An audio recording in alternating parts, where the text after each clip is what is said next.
Buenas, soy Rocío, estudiante de Psicología de la UNED y estoy estudiando Fundamentos de la Investigación. Vamos allá con el apartado de investigación cualitativa, que si no me equivoco tiene que ver con el tema 10. Esto es el tema 10, donde vamos a ver las características, las fases, los métodos en general y el análisis de datos. Y como siempre os dejo en la cajita de descripción todos los contenidos que vamos a ver. Investigación cualitativa. Características. Diversidad y particularidad. ¿Qué es esto? Pues concibe la realidad desde múltiples perspectivas. Una de sus características es la de ofrecer una comprensión de estas particularidades. ¿Qué es el conocimiento ideográfico? Pues el tipo de conocimiento que es de carácter ideográfico, es decir, no nomotético, que el sistema de estudio de leyes generales. ¿Qué es el carácter transformador? El investigador se propone mejorar las prácticas de los individuos con los que investiga. Proceso inductivo. Los investigadores desarrollan conceptos, interpretaciones y comprensiones partiendo de pautas de los datos. Holística. Busca la comprensión del todo y utiliza múltiples perspectivas para hacerlo. Aun buscando esa comprensión global, a lo que se atiende fundamentalmente es la particularidad de un determinado fenómeno. Participativa. Investiga situándose dentro del contexto y siendo sensible ante él. Genera un compromiso humanista debido a la cercanía del investigador. Vámonos con las fases. Y tenemos la fase de reflexión, planificación, entrada, recogida de datos, control de calidad, análisis de datos, retirada de escritura y etnograma. Empezamos con la reflexión.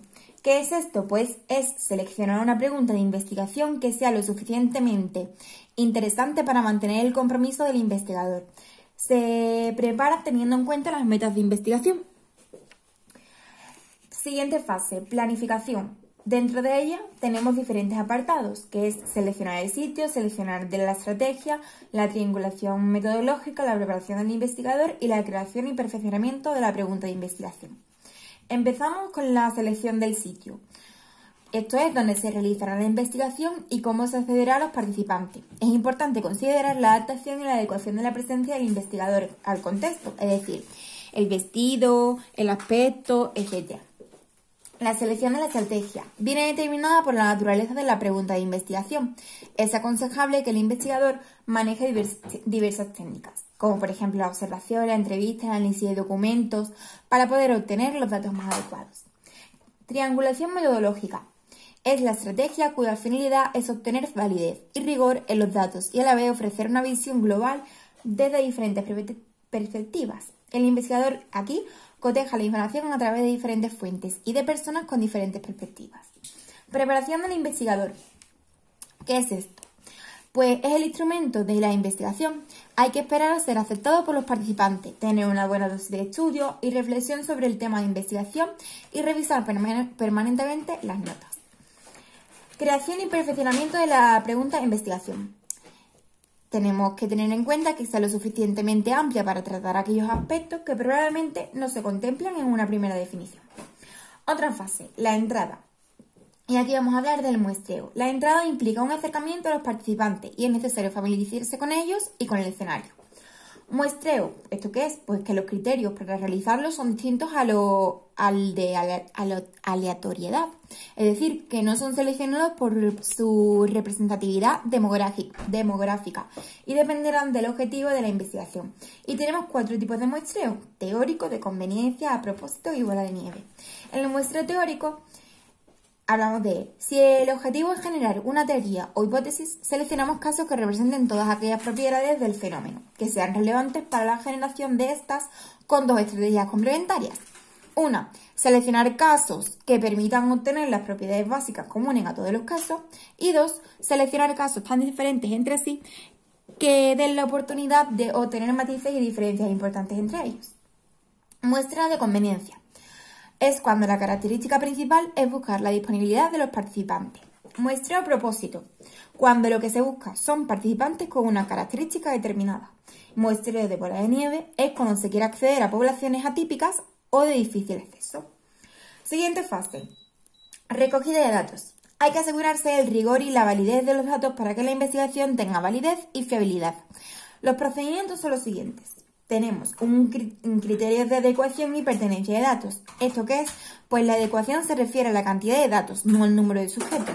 Esta adecuación se logra cuando se cumplen dos criterios. Uno, la saturación, que son los datos que se vuelven repetitivos y no se generan nuevos matices o variaciones de los mismos. Y la pertenencia. Dos, la pertenencia, que es la selección de la información de acuerdo a las necesidades teóricas del estudio y el modelo emergente. Luego tenemos el control de la información. Esto es la documentación del desarrollo conceptual del proyecto, que debe ser cuidadosa para permitir al investigador reconstruir el proceso a través del cual se llega a las conclusiones y reflejando por qué tomamos las decisiones metodológicas en los distintos momentos de la recogida de datos. A veces incluso se usa a otro investigador para comprobar la validez de las categorías preguntándole a otro si ve lo que él está viendo. Y luego tenemos el último punto de la recogida de datos, que es la verificación del estudio con los participantes. El modelo resultante debe ser devuelto y presentado a los participantes.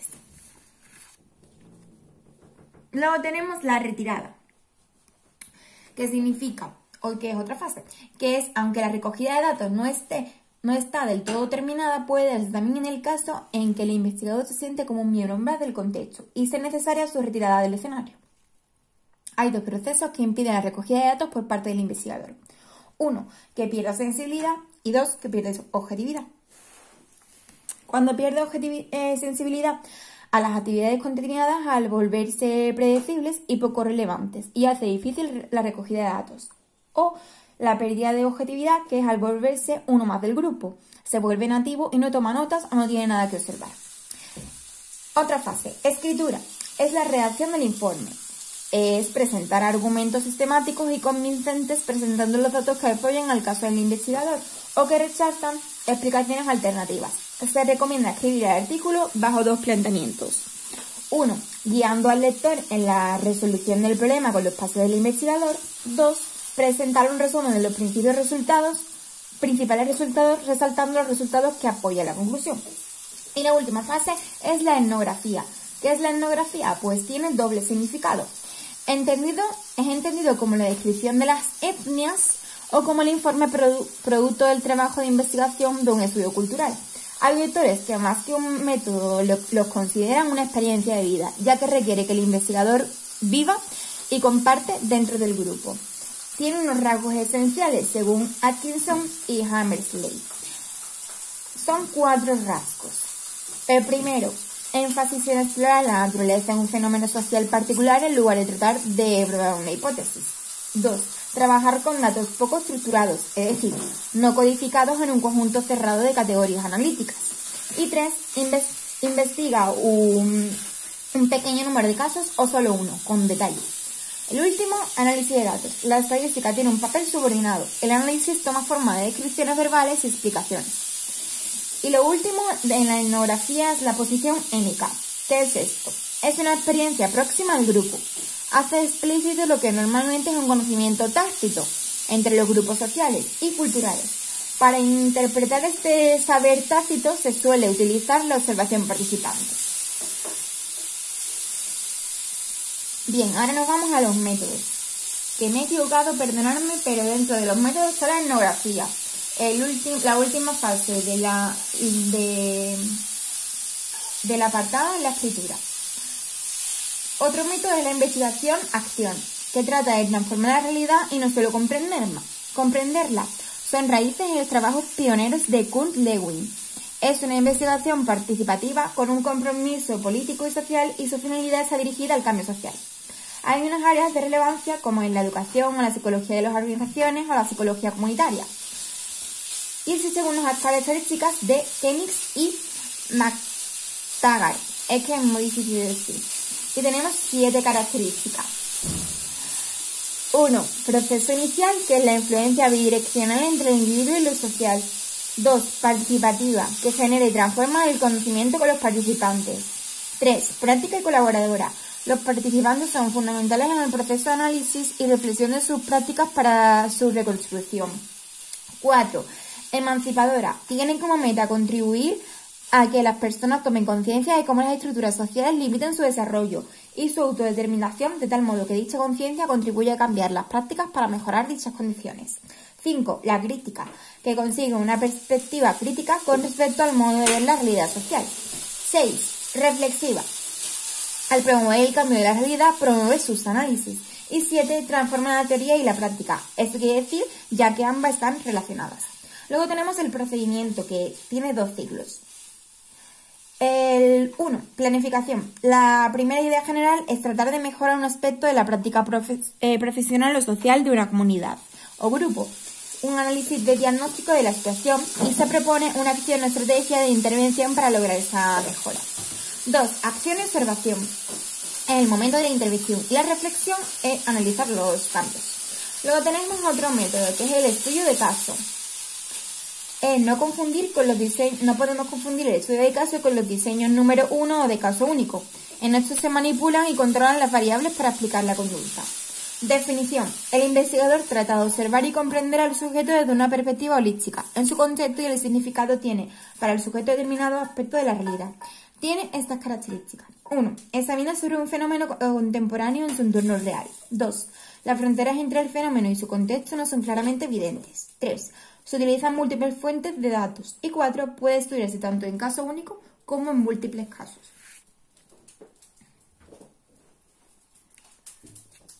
Seguimos. Tenemos tipos de stakes. Tenemos intrínseco, instrumental y de caso colectivo. Intrínseco. No se estudia el caso porque representa estos casos o represente un rasgo o problema, sino porque en su particularidad es interesante y no es buscado por el investigador. Instrumental. El caso es secundario y lo que hace es proporcionar interés para reflexionar sobre la teoría. Y luego tenemos el de caso colectivo, que conducen a un mejor conocimiento sobre algún aspecto teórico. En un cierto modo, un estudio instrumental. Tipos según Jim, en función de su objetivo, quiere decir esto. Y tenemos los exploratorios, los explicativos, descriptivos y casos múltiples. Los exploratorios pues son para explorar alguna situación en la que se pretende evaluar una intervención. Los explicativos son para contestar alguna pregunta relacionada con situaciones reales difíciles de tratar por estrategias de encuesta o experimentales. Los descriptivos, que es para describir una intervención o fenómeno en su contexto real, es decir, dónde ha ocurrido. Y los casos múltiples, que son para explorar diferencias o semejanzas entre casos. Luego tenemos una selección y unidades de análisis de caso, pues son los instrumentales y colectivos. ¿Qué es la muestra teórica del caso? Pues es la selección en este caso, que no es aleatoria. La selección debe de representar al fenómeno de estudio. Hay que atender al objetivo del estudio para ver de qué modo seleccionamos los casos. Y hay 2 estudios de caso simple y estudios de caso múltiple. En el estudio de caso simple, pues es necesario mirar las subunidades estudiándolas separadamente y estableciendo las relaciones entre ellas. Es el estudio intensivo de un caso único. Y el estudio de caso múltiple es la unidad de análisis que sería cada uno de los casos, que permite comprender las diferencias y similitudes de los casos comparándolos a través de los diferentes contextos y en cada contexto. Componentes del estudio del caso. Hay unos elementos y son 4. Son enunciados teóricos que guían al estudio, es decir, los estudios de caso exploratorio, descriptivos o intrínsecos que no requieren de estos enunciados. Tenemos un marco conceptual, que es el ancla del estudio a una teoría, tiene relevancia para análisis e interpretación de datos, para identificar quiénes estarán incluidos en el estudio y proporciona al investigador la oportunidad para obtener constructos generales. Tenemos el desarrollo de preguntas de investigación y criterios para interpretar los datos. Luego tenemos una obtención y análisis de datos. Obtención, análisis y triangulación. La obtención es la entrevista, observación, análisis de documento. Es un estudio en profundidad dependiendo de las habilidades del investigador. El análisis, pues, es la necesidad de codificar los datos tratando de darle una estructura al sistema a través de categorías. Y la triangulación, que es para garantizar que las interpretaciones son adecuadas y se presenta el caso ante otros investigadores para discutirlo. ¿Qué es la generalización? Pues en los estudios de casos se denomina transferibilidad, que son garantías que ofrecen que depende de toda la calidad de la investigación. Pretenden una generalización analítica y no estadística. Los resultados de un caso pueden generalizarse a otros que presenten condiciones teóricas similares. Y tenemos la replicación literal y la replicación teórica. La literal, pues, habla de que los estudios de casos múltiples proporcionan evidencia empírica a partir de 2 o más casos y hacen más fuertes las generalizaciones. Y la replicación teórica cubre diferentes condiciones teóricas que dan lugar por razones predecibles a resultados opuestos.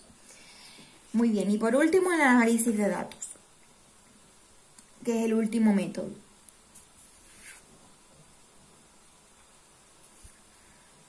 Bueno, el último método son los estudios de caso y ahora, aparte de los métodos, vemos el análisis de datos. Analizar cualitativamente significa ordenar y clasificar la información que se va recogiendo, generando teorías y generando categorías, y estas categorías se constituyen en criterios que permiten clasificar y ordenar el material nuevo. Luego las categorías se relacionan entre sí y crean un sistema teórico que da sentido a los datos. Y tenemos por último el rigor o validez. ¿Qué es esto? Pues depende del procedimiento.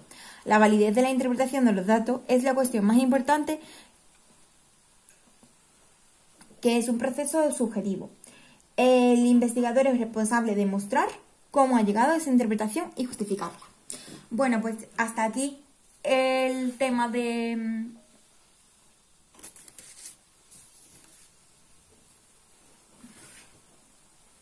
la investigación cualitativa. Espero que os haya servido para repasar igual que a mí y muchas gracias. Nos vemos en el último vídeo.